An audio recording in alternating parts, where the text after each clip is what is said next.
안녕하세요. 코인킹 곽투팔입니다. 중국 코인들의 펌핑이 오랜만에 세게 나와주고 있죠. 그 이유는 이제 홍콩 거래소부터 시작을 해서 하나 둘씩 그동안 금지를 해왔던 암호화폐 관련 부분들의 정책들이 이제 점차 완화되고 있기 때문인데요. 암호화폐 시장에 중국의 자본이 들어올 수 있다라는 기대감으로 이제 펌핑이 나와주고 있습니다. 그래서 오늘 영상은 왜 이제서야 중국이 암호화폐 또는 블록체인 시장을 긍정적으로 보고 있는 듯한 행동을 하고 있는지, 그에 대한 부분을 이제 얘기를 해보려고 하고, 또 그리고 가장 중요한 건 중국 관련된 코인들은 이제 저번 주 토요일 관점 공유를 이제 텔레그램 방에 해드렸고, 아무래도 이걸 보고 미리 매매하신 분들은 이제 큰 수익을 보셨을 겁니다. 이 내용들 그리고 관점 정보들은 이제 무료로 다 보실 수가 있으니까 고정 댓글에 있는 링크로 바로 들어오셔서 참고를 하시면 여러분들에게 많은 도움이 될 수 있도록 제가 계속 정보를 공유해 드릴게요. 자, 그래서 중국 관련 코인들 이미 텔레그램 방에 공유를 해드렸지만 그래도 어떤 게 있는지 모르시는 분들도 분명 있으시기 때문에 준비를 했습니다. 중국 관련 코인들은 이렇게 있고요. 네오, 트론, 온톨로지 가스, 비체인, 저스트, 이오스, 코크체인, 퀀텀, 이 외에도 이제 비골, 비케, 이더리움 클래식 이렇게 있습니다. 이제 중국 코인들 중에서 상대적으로 좀 가벼운 코인들은 한 차례 시세 분출을 해줬고, 그 다음 무거운 코인들만 남아 있습니다. 그게 이제 이클, 비골, 이오스 이렇게 보고 있고, 이 코인들이 이제 한번 시세 분출 한번 해줘야 한 사이클이 돌았다라고 보고 있고, 웬만하면 이렇게 덜 오른 코인들 혹은 네오처럼 이미 올랐던 코인이 지지받는 모습을 보여줄 때까지 좀 기다리는 게 좋지 않을까라고 생각을 합니다. 이 코인들이 어떤 가치가 있어서 오른다기보단 테마로 묶여서 상승을 하기 때문에 적절히 익절을 해가면서 수익을 챙기시는 게 좋고, 그 다음 내용으로 이제 굉장히 중요한 주제죠. 중국에서 그동안 가만히 있다가 갑자기 왜 이 시기에 암호화폐에 대한 긍정적인 이슈를 많이 뿌리고 있을까요? 이제 그 부분에 대해 제 개인적인 관점을 한번 말씀을 드려볼게요. 이건 계속 진행 중인 얘기였고, 국제 정세에 관심이 많으신 분들은 이제 끝까지 들어봐야 어느 정도 좀 감이 잡히지 않을까라고 생각을 합니다. 그럼 이제 더 이상 질질 끌지 않고 바로 얘기를 해볼게요. 자, 중국의 암호화폐 규제가 언제부터였을까요?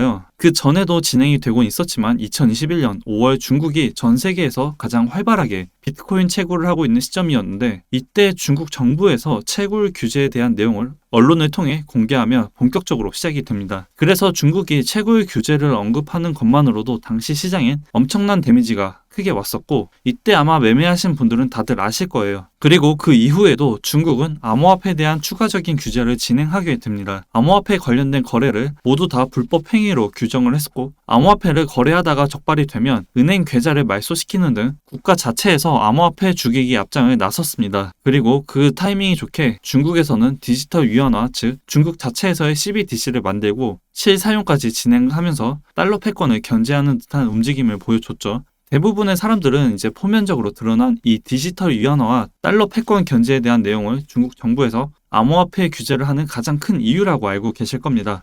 저 또한 이 이유들도 충분히 있을 거라고 생각을 하는데요. 이런 뻔한 내용은 아니고, 오늘은 이렇게 표면적으로 드러나 있는 것들이 아닌 그 뒤에서 우리가 쉽게 알 수 없는 내용들을 한번 파헤쳐 보려고 합니다. 여러분들은 이 시진핑에 대해 얼마나 알고 계신가요? 우선 이 시진핑은 2013년 3월 14일부터 지금까지 거의 10년 가까이 중국의 국가주석 자리를 꿰차고 있는 사람인데요. 이번에도 연임을 했죠. 그리고 중국은 과거와 다르게 미국에 대적할 만한 힘을 계속해서 기르고 있습니다. 실제로도 미국 다음으로 가장 영향력이 있는 국가의 역할을 하고 있기도 하고요. 방금 언급한 내용인 암호화폐 규제는 현재 시진핑 임기 내에서도 이제 계속 진행이 되고 있으며, 사실상 중국의 국가 주석이 바뀌기 전까진 이러한 암호화폐 때리기는 계속 진행이 되어 왔습니다. 자, 그럼 여기서 궁금한 건, 그렇다면 왜 시진핑은 암호화폐를 중국 내에서 계속 지워 나가려고 노력을 했을까요? 단순 미국을 견제하기 위해서일까요? 아니면 정말 디지털 위안화를 띄우기 위한 목적이기 때문일까요? 제가 생각을 했을 때 그 이유는 바로 이 사람 때문이지 않을까라고 생각을 합니다. 이 사람은 바로 장쩌민인데요. 장쩌민은 1993년부터 2003년까지 중국의 국가 주석이었던 사람입니다. 중국의 제5대 주석이고, 이후 제6대 후진타오, 그리고 그 다음 시진핑이죠. 근데 제가 왜 시진핑에 대해서 얘기를 하던 중 장쩌민을 언급하는 것일까요? 그 이유는 바로 장쩌민이 시진핑의 반대 세력이었기 때문입니다. 시진핑은 장쩌민파 그리고 장쩌민계로 분류된 인원들과 그들에게 계속해서 견제를 받고 있었고, 시진핑 또한 국가주석 연임을 하기 위해선 그들을 굉장히 신경을 쓸 수밖에 없었을 겁니다. 그렇다면 단순 5대 국가 주석일 뿐인 사람인데 저 장점인을 시진핑은 왜 이렇게 신경을 쓰고 있는 것일까요? 그건 바로 장점인이 아직까지도 그 파벌을 이어오고 있었으며 시진핑을 잡아먹기 위한 견제를 인적 자원 그리고 물적 자원을 가리지 않고 계속해서 보여주고 있었기 때문이라 봅니다. 그리고 이런 것들이 시진핑 입장에선 암호화폐를 국가 자체에서 규제를 하게 된 가장 큰 이유에 포함이 되는 내용이라고 보고 있고요. 국가의 부호라고 하면 우리는 알리바바의 마윈, 다른 완다 그룹의 왕젠린, 그리고 2021년 엄청난 위기를 겪었던 헝다 그룹의 슈자인을 생각을 하는데요. 하지만 실질적인 중국의 제일 부호는 장점인 일가라고 판단이 되고 있습니다. 실제로 해외 소식통에 의하면 장점인 일가가 장악한 국가 자산 규모는 1조 달러에 이르고 그중 돈 세탁을 마친 자금이 5천억 달러에 달한다는 주장이 해외에서 제기가 됐던 적도 있습니다. 실제로도 금융기관, 회사, 그룹 등 수천 개가 넘는 기업을 장악을 했으며 국가 소유 증권, 특권을 이용한다면 불가능한 수치는 아니라고 생각을 합니다. 그럼 우리는 여기서 한번 생각을 해봐야 되는데요. 도대체 저 돈 세탁을 어떤 방식으로 진행을 했을까요? 장점인의 손자인 장즈청이 최고의 갑부라고 불리는 이유는 무엇일까요? 저는 이제 여기서 작은 힌트를 얻었습니다. 중국의 사모펀드 보이캐피털과 엔트그룹과의 관계인데요. 여기서 보이캐피털은 장점인의 손자 장즈청의 사모펀드 회사이고요. 엔트그룹은 알리바바 그룹의 계열사입니다. 실제로 알리바바의 창업자인 마윈이 알리바바 지분 20%를 71억 달러에 회수하는 협상 테이블에 보이캐피털은 합류를 했었고 알리바바 지분을 인수를 했습니다. 그리고 그 당시 알리바바 기업의 가치는 380억 달러였고 그 이후 1667억 달러까지 올랐죠.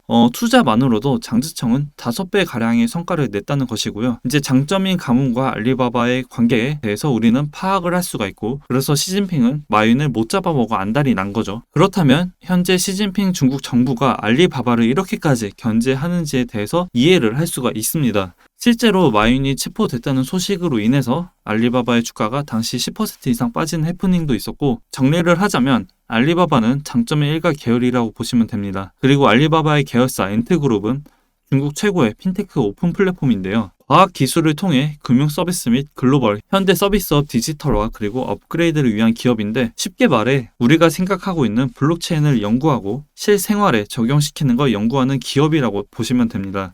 실제로도 2020년에 엔트체인을 만들면서 본격적으로 블록체인 솔루션 사업을 진행하기도 했고요. 이 과정에서 제가 생각을 했을 때 장점인 일가가 엄청난 재산을 해외에서 돈 세탁을 진행할 때 암호화폐가 이용됐다고 판단을 하고 있습니다. 실제로 장점인 일가가 국내외 보유한 자산은 펀드, 증권, 은행, 신탁, 부동산 등으로 분산이 되어 있다고 밝혀졌으나 부동산의 경우에는 해외 돈 세탁의 용도에는 적합하지가 않죠. 나머지도 마찬가지로 이미 제도권 하에 들어와 있는 주식이나 펀드들도 사실 돈 세탁에 적합하지는 않습니다. 근데 아직 제도권화 되지 않고 쉽게 컨트롤할 수 있는 암호화폐가 있죠. 지금에서야 어느 정도 인식이 되어 있지만 저 당시엔 그렇지가 않았습니다. 그래서 암호화폐로 자금을 세탁했을 확률이 굉장히 높았다라고 생각을 합니다. 그리고 시진핑은 장점인 일가에 이러한 재산 빼돌리기에 대해서 견제할 방법이 필요할 수밖에 없었고 그게 바로 암호화폐를 규제하는 것이겠죠. 그리고 알리바바 때리기에 집중하기 시작을 한 것입니다.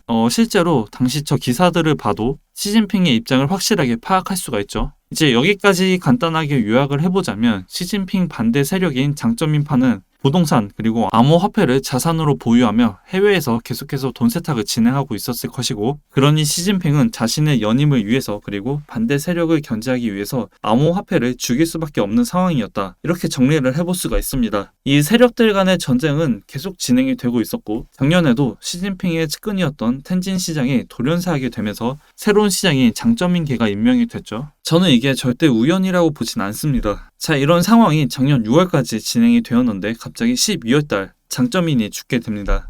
그럼과 동시에 마윈은 엔트그룹 지배권을 포기했죠. 쉽게 설명해 지금까지 장점인 계열의 힘이라고 될 수 있는 암호화폐 주도권을 시진핑이 하나씩 가져오고 있다. 저는 이렇게 생각을 합니다. 정말 우연일 수도 있겠지만 그동안 정말 암호화폐를 죽여왔던 중국의 움직임이 장점인이 죽고 난 다음 그리고 마윈이 엔트그룹 지배권을 포기한 다음 최근엔 이런 이슈들이 쏟아져 나오고 있습니다. 즉 장점인 계열의 주도권을 시진핑 입장에선 어느 정도 뺏었다 혹은 힘을 가져온다 이렇게 저는 생각을 하고 있고 이런 주도권을 계속 하나 둘씩 야금야금 가져오지 않을까라고 생각을 합니다. 시진핑 입장에선 장점인이 해왔던 것을 안 할 이유가 없죠. 자기의 재산을 위해서라도 분명 이용할 거라고 봅니다. 어디까지나 저 같은 개인 투자자들 입장에선 새로운 신규 자본이 들어온다는 것은 굉장히 좋습니다. 싫어할 필요가 없겠죠. 하지만 과연 미국에선 이 상황을 그대로 지켜볼 것인가가 저는 좀 불안하긴 합니다. 그래도 최근 장 분위기가 좋다 보니까 수익 보신 분들도 많고 저도 지금 이 상황을 이제 즐기려고 하고요. 그리고 여러분들에게 도움이 될 수 있도록 이런 정보들을 제가 운영하고 있는 실시간 정보 텔레그램 방에 계속 공유를 해드리고 있으니까 많은 분들에게 도움이 됐으면 좋겠고, 보통 제가 확인하는 대로 텔레그램 방에 먼저 올려드리고 있어서